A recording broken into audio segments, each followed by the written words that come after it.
The market was loud, filled with shouts, haggling, and cruel laughter. Bright lights hung above dirty stalls, showing cages full of alien slaves. Some were strong, some were young. Some were barely alive, but one figure sat alone on a raised platform. At the edge of the market, she didn't move. She didn't speak. And no one dared come close. Her name was Alira.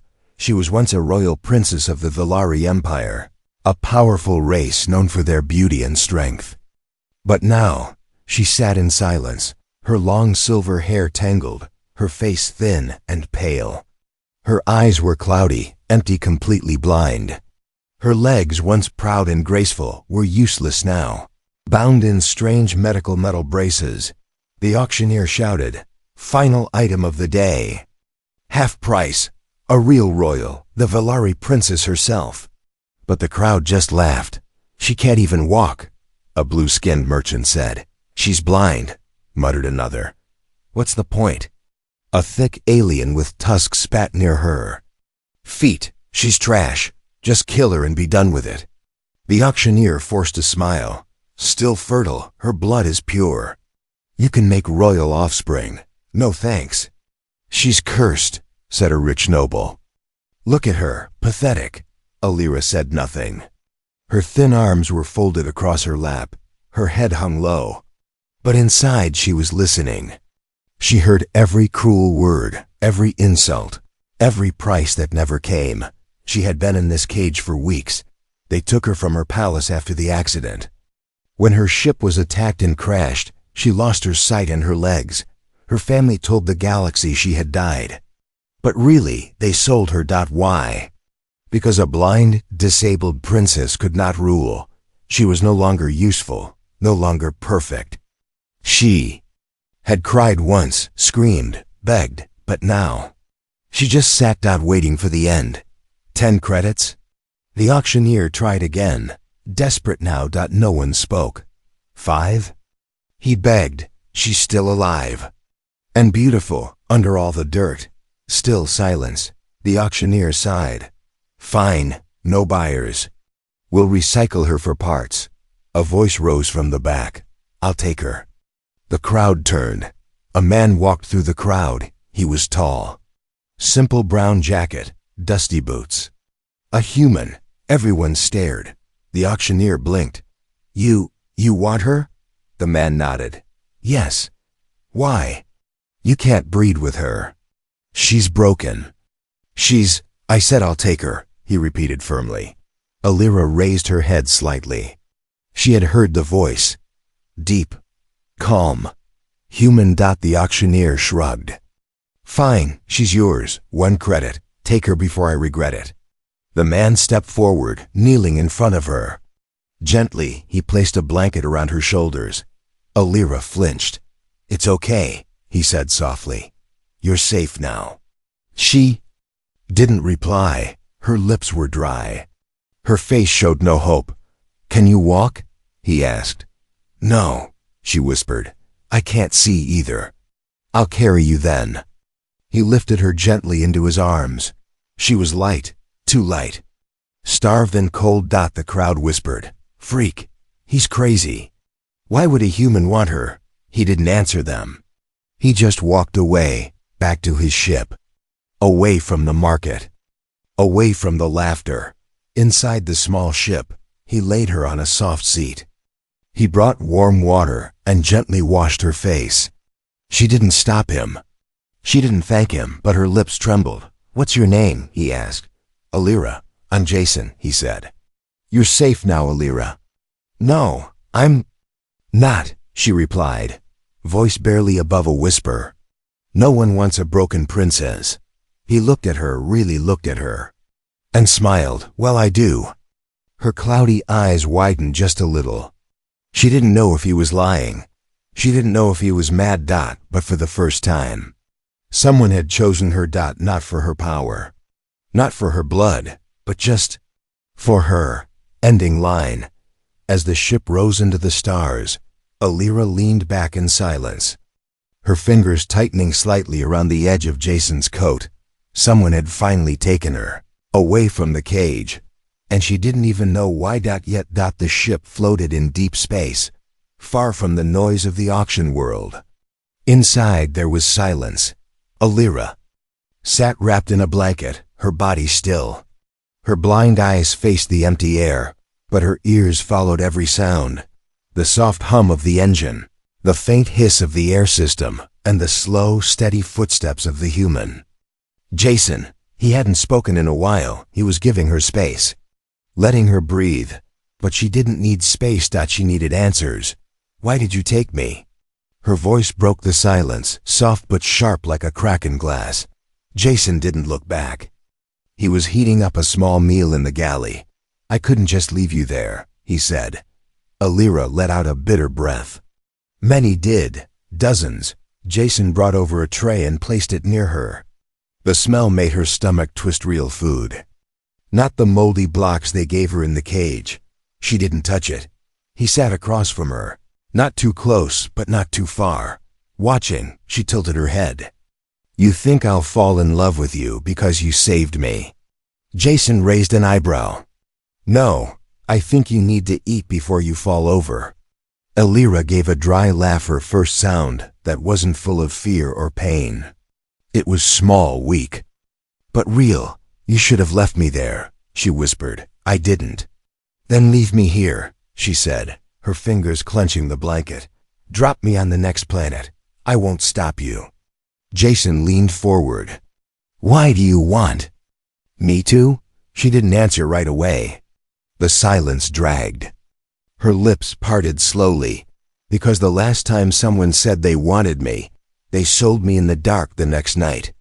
Jason's jaw tightened. She continued, her voice low. I was born in gold halls, crowned in silver veils. I had guards, servants, and no one ever touched me with care. Only duty. He watched her quietly, not interrupting. Then I crashed, lost my legs, my sight, my place in the world. My own mother said I was not royal material anymore. My sisters took my name off the records. They said I died. Jason asked softly, why didn't you give up? She smiled, cold and hollow. I did. Jason looked at the untouched food, then at her thin hands. I won't leave you, he said simply. Then you're a fool, she shot back, her voice rising for the first time. I'm nothing, Jason. I can't fight. I can't see. I can't even run. Keeping me is dangerous, useless. Jason stood up, walked to the ship's window. The stars beyond glittered like frozen fire. You know, he said, there's a kind of tree back on Earth. Grows twisted, small, weak. Looks like it's dying. Alira frowned. Why are you talking about trees? Jason turned. But that tree, when the wind blows hardest, doesn't break. It bends, lives, survives, becomes tougher than the tall ones that snap. She didn't answer. He walked back over, placed a fork in her hand. You've already survived worse than most people ever will. You're not weak, Alira. You're just unwatered. Slowly, her fingers tightened around the fork. She brought a bite of food to her mouth. Her lips trembled again. Warm, real, not mold, not pain, not poison. Just food. In silence. But this time, it wasn't empty. Jason adjusted the flight controls as the stars blurred past the cockpit. But even with the silence of space all around, he felt something heavy in the ship, like a shadow that refused to leave.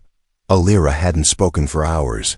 She sat quietly in the co-pilot seat beside him, legs wrapped in a thermal blanket, head resting against the cushion. Her blind eyes stayed closed, but Jason knew she wasn't sleeping. She never really slept. She just waited for the next betrayal. Then finally she spoke. Her voice was soft, but the weight behind it was sharp. Do you know what the Valari do to broken royals? Jason looked over.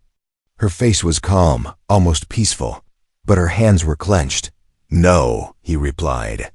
I don't. They erase them, she said. Not just from the palace. Not just from the records. From memory. From existence. A royal who shows weakness is a danger to the bloodline. Jason didn't speak. He knew she needed to say it. I wasn't always like this. I used to be strong. I trained with warriors, flew battle cruisers, and gave orders to fleets. Her lip trembled. And then, one accident, one crash, 1 second. She raised a hand to her face, fingers brushing her lifeless eyes. Sight gone. Spine damaged, legs paralyzed. My empire sent a letter to the galaxy declaring me dead.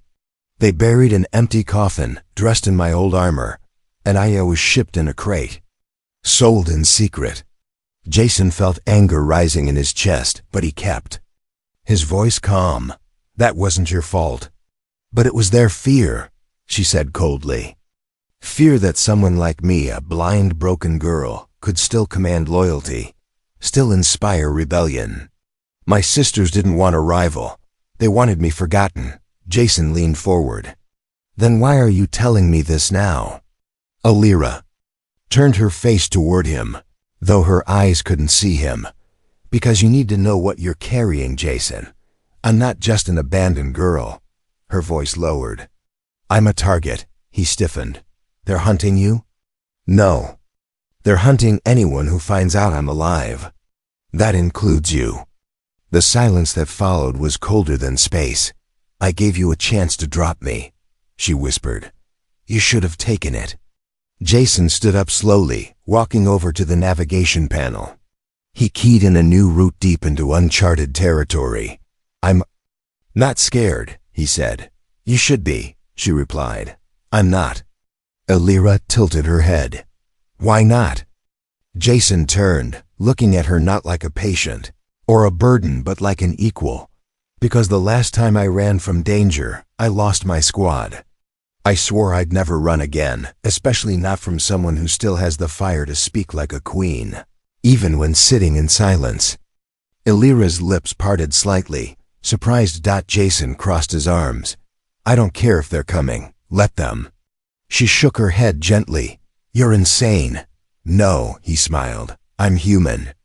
Then a sudden ping echoed through the ship. Jason turned to check the screen. His face grew hard. A coded transmission was trying to break through the cum shield. A royal Velari beacon. They had found her. Alira whispered with a bitter smile. It begins. It started with a whisper. A quiet click in the oxygen vent. Barely a sound. Most wouldn't hear it, but Jason did. He was sitting in the cockpit, half asleep, when his eyes snapped open. Years of combat instinct kicked in. He moved silently, not waking Alira, who was resting in the small bunk behind him. He reached beneath the console and slid out a black case, his old plasma sidearm. Fully charged. The signal that had appeared earlier, the one Alira said was Velari, had disappeared. But he wasn't stupid. He knew it was a warning, not a mistake, and now someone was on his ship. In the darkness of the lower cargo bay, a soft hiss broke the silence. A black figure uncloaked, blending in with the shadows. Sleek armor, no sound. Royal Assassin. Vliri death squads didn't come to capture. They came to erase. Jason crept toward the hallway, weapon drawn. The ship was small, but it had blind spots, places where a professional killer could hide. He stopped by the bunkroom door. Alira was still asleep. Or pretending to be. Jason stepped inside. Alira, he whispered. I know, she said already. Awake, they're here. How many? One, she answered. But one is enough. Jason looked at her and handed her a small metal cylinder. What's this? She asked. A panic flare. You twist it, it'll blind anyone with vision. Doesn't matter that you're blind. Gives you the advantage. She blinked in surprise. You thought of that? Jason gave a half smile. I learn fast. Then he moved. The assassin struck first. A blade of shimmering plasma sliced through the hallway wall just inches from Jason's chest. He ducked, rolled. Fired. The bolt hit metal. Missed. The assassin moved like a shadow. Fast, cold, quiet, But Jason was faster than expected. "You really came all this way to kill a girl who can't walk?" He growled. "No," came the voice through the helmet. "We came to kill the idea of her." Back in the bunk room, Alira gripped the flare tightly. Her heart pounded. She couldn't see, but she could hear.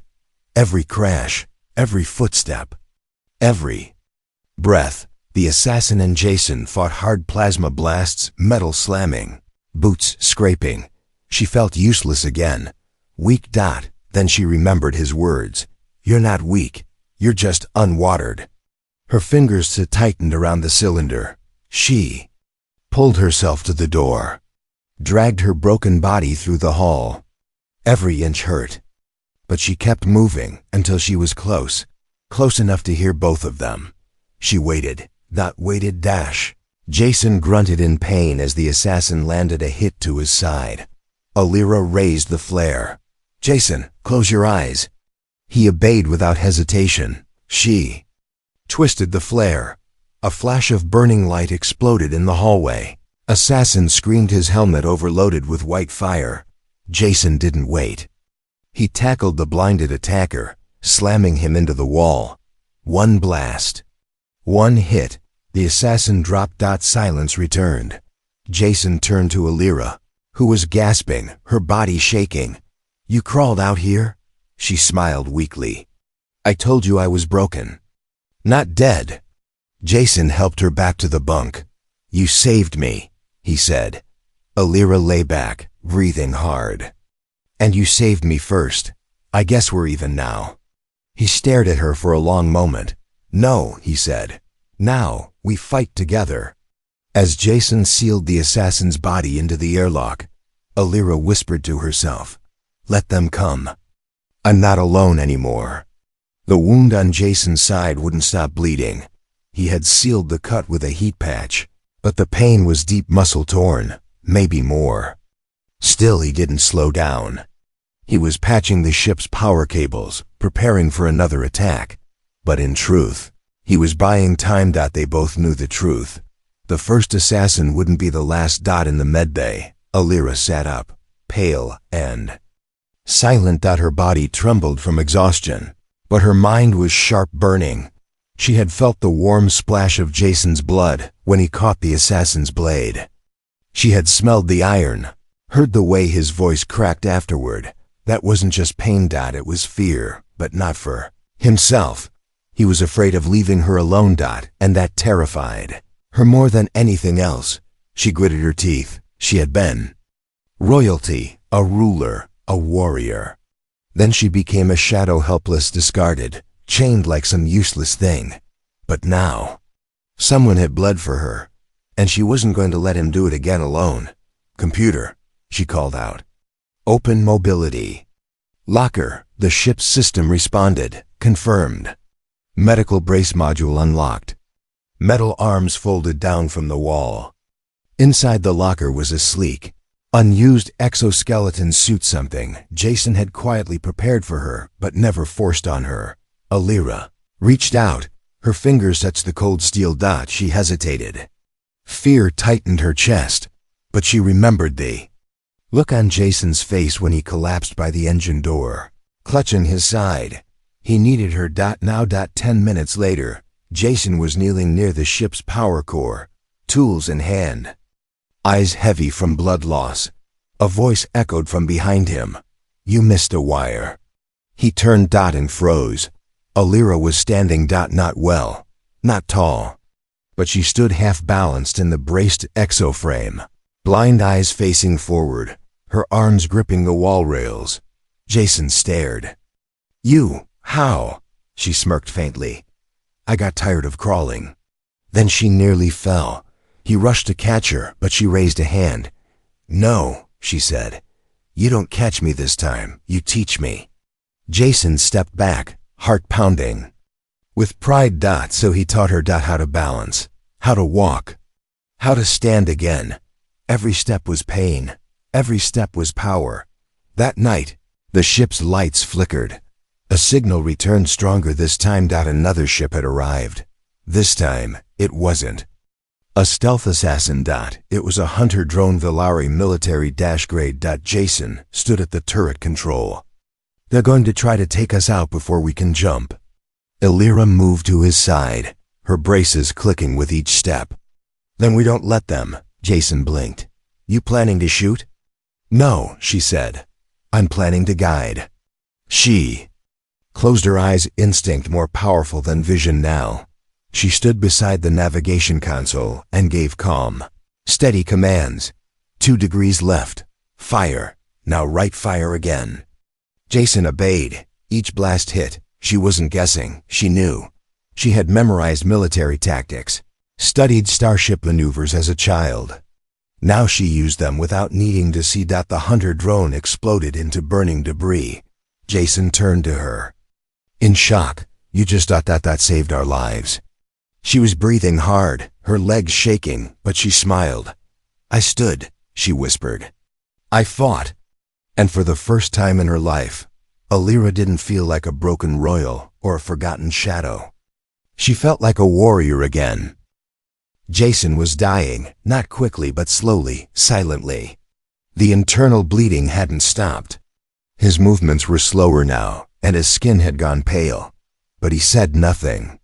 He still fixed systems, still defended the ship, still smiled at Illyra, but she wasn't blind to everything. Not anymore. In the medbay, she placed his jacket on a chair and stared at the medical screen. Her fingers hovered over the console, searching by memory and touch. Computer, she whispered. Run blood match. On subject 2, processing. Subject identified, human male, Jason Carter. Compare with royal biotags stored in Valari archive. She ordered. Silence. Then the screen blinked. Match detected. Illyra's lips parted in shock. That can't be. But there it was. The royal biotags embedded deep in her bones. Ones she had since birth lit up in perfect sync with Jason's DNA pattern. They were compatible, not biologically, not just for mating. Genetically. Politically. She turned her face toward the console. Breath shaky. Jason wasn't just a human. He carried the one trait the Valari Royal Council feared most. Bond-compatible blood. She remembered now. Centuries ago, the Valari had formed a secret breeding alliance with ancient humans. The idea was to create offspring with both logic and raw survival instinct, royal hybrids. But the plan was abandoned. Declared too impure until now. The line still lived through him. And now the most dangerous thing in the galaxy was them together. Jason stumbled in, one hand on his ribs. You should be resting, she said quietly, not turning. He smiled faintly. You're one to talk. You're standing like you own the ship now. I found something, she said. Raised an eyebrow. She turned to face him fully. Your blood. It's not normal. Jason froze. What do you mean? You're bond-marked, she said. Your DNA is a perfect match to mine. It means if we declared Union Valari law would accept it, no matter what my sisters say. You'd be royal by blood law. Jason blinked, confused. Is that why they're trying to kill you? No, she replied. It's why they're trying to kill you. She stepped forward, her exo-braced legs clicking on the floor. You're not just my rescuer, Jason, she whispered. You're my threat to the throne. If we bond, the Valari Empire changes forever. Jason looked down, silent. Then he looked up, eyes steady. Is that what you want? She hesitated. I don't know, she admitted. I've never wanted anything before. I was just surviving. He stepped closer, gently resting his forehead against hers. Then we decide together, he said. No thrones, no war, just choice. She breathed in his scent, metal, dust, warmth. Real. For the first time, her heart didn't feel hollow. It felt alive. But before the moment could last, the ship's alarm blared. Another signal, bigger, closer. Faster. Jason ran to the screen.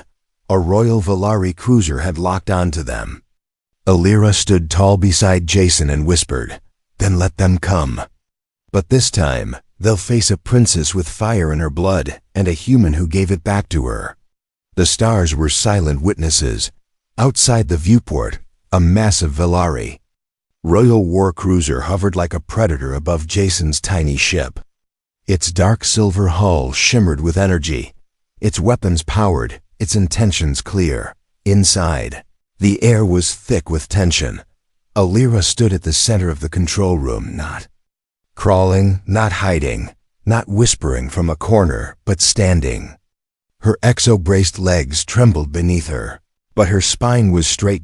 She faced the incoming transmission screen with a face no one had seen in a long time. Not the blind girl, not the broken one, but the princess. The screen lit up with the image of her eldest sister Velenara, Empress in waiting. Her beauty was cold, perfect, terrifying. "Little sister," she sneered. "Still alive? That single quote's inconvenient." Jason stepped beside Alira, arms crossed, unshaken. Velenara's gaze moved to him. "And the human, the mistake," Jason smirked. "Good to finally meet the family." Alira raised her chin. "You sent assassins. You hunted me. You erased me." "You erased yourself," Velenara replied, "the moment you became defective." Jason clenched his jaw, but Alira lifted a hand to stop him. She was calm. "No fear, only clarity. I'm activating the bond," she said. Velenara single quotes smile vanished. "You wouldn't dare." "I already did," Alira interrupted.